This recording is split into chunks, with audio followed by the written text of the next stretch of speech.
So I'm going to explain you about our paper out in eLife called Specific Lexico-Semantic Predictions are associated with unique spatial and temporal patterns of neuronal activity. So this is work done with Wang and Kuperberg. They're both at Tufts University working together there. Nevertheless, the data I'm going to explain you about was recorded by Wang when she was at the Chinese Academy of Science in Beijing. So the core finding of this paper is that we have found neuronal evidence for prediction or pre-activation, if you will, during language comprehension. So we probably all have the intuition that we indeed are predicting all the time when listening or reading text information or speech. For instance, if you read the sentence, "In the crib there is a sleeping baby," most people would probably predict. And indeed, there's a strong notion out there that when we are comprehending language, pre-activations are constantly going on, predicting upcoming words. You might also be familiar with the notion of predictive coding. This has been developed for the visual cortex, but it can also generalize to language comprehension. And the basic idea is also that our brains constantly are making predictions that then can be compared to the sensory input. One purpose of these predictions during language comprehensions could, for instance, be to speed up processing, sort of to give the comprehension of language a head start. So indeed, there's been a lot of discussions on predictions, also also investigated by electrophysiological approaches. So you might all be familiar with the N400 potential. So this was a finding done by Kutas and Hilliard back in 1980. For instance, if you are if you're presented with the sentence, "He spread the warm bread with socks," well, then there's a violation to the expectations when you hear socks, right? This violation to the expectations lead to a strong N400 potential that you see as a negativity in the ERP about 400 milliseconds after the presentation of the word. So what does this N400 potential mean or indicate? So indeed, it has been proposed that the N400 reflects a violation to pre-activations of words during language comprehension. Now there's a debate to whether the N400 actually does reflect violations to predictions. There's also the alternative explanation that the N400 reflects on some sort of updating process occurring after the word being presented violating the context. Nevertheless, there's a debate going on, but what we would like to argue here is that if you want to study pre-activation or prediction, well, then we have to look at the brain activity before the critical word, not after, as one does with the N400. And I'm going to tell you how we have been doing this with MEG recordings. So basically, the goal of this study is to identify the neuronal activity reflecting the predictions in our language system prior to the onset of the anticipated words. And to investigate this, we use MEG.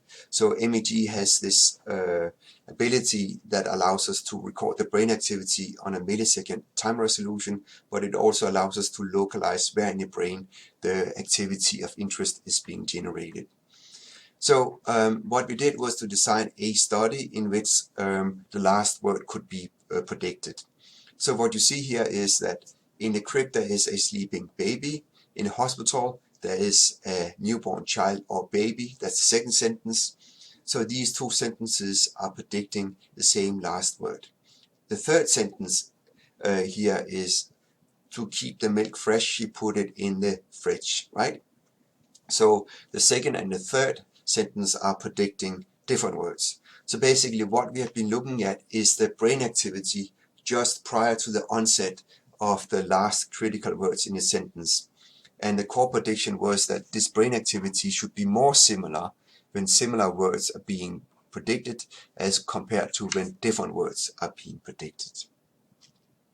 So what we did, or what Lin did, was to present sentences, in this case in Chinese, because the study was done in China, So it was written words. They were each presented for 200 milliseconds, and the rate was 1 word per second.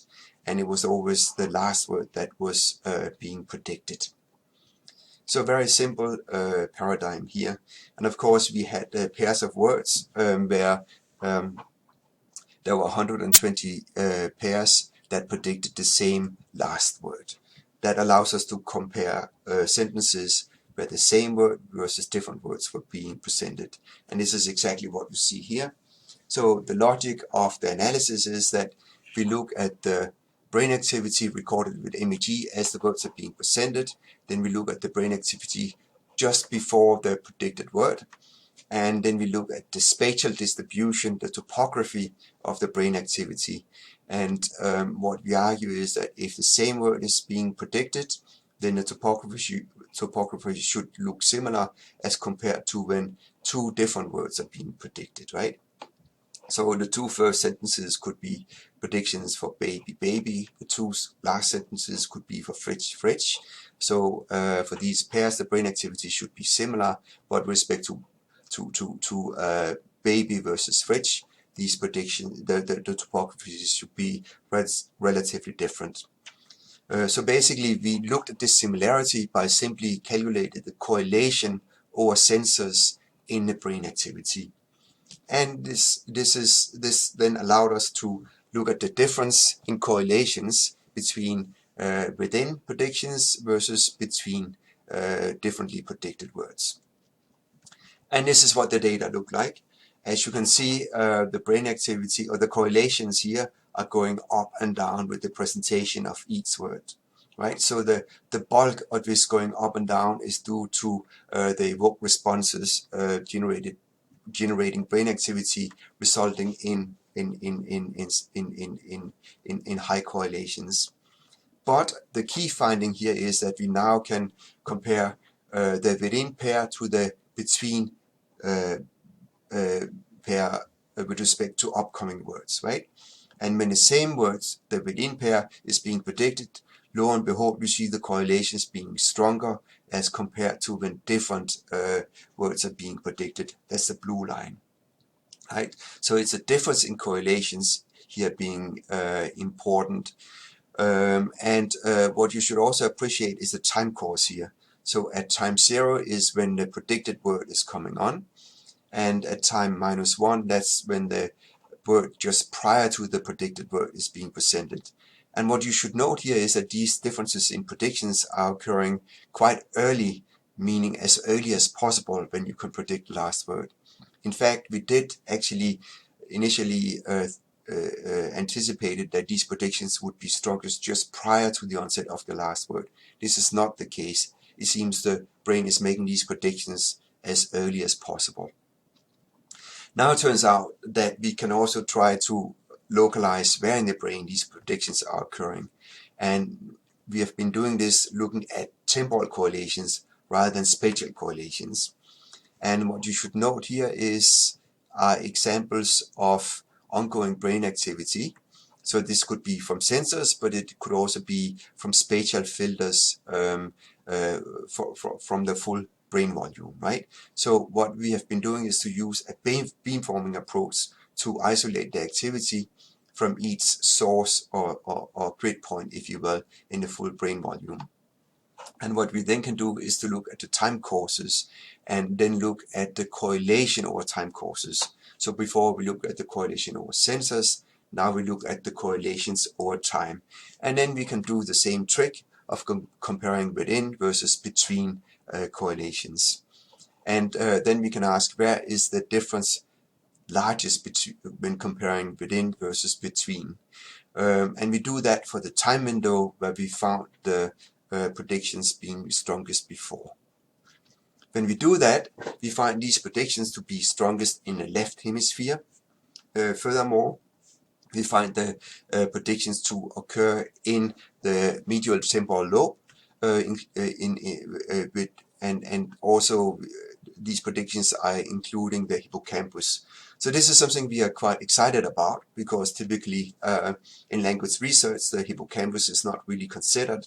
now we find support for the notion that the hippocampus might be involved in doing predictions during language comprehension. So I'm going to finish here by concluding we have found evidence, neuronal evidence for predictions of pre-activations during language comprehension.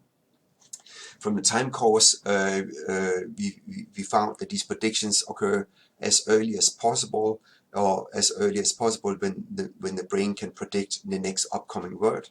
Furthermore, by doing source modeling, we have been able to identify the predictions to the left medial temporal lobe, possibly including the hippocampus. So where do we want to take this next?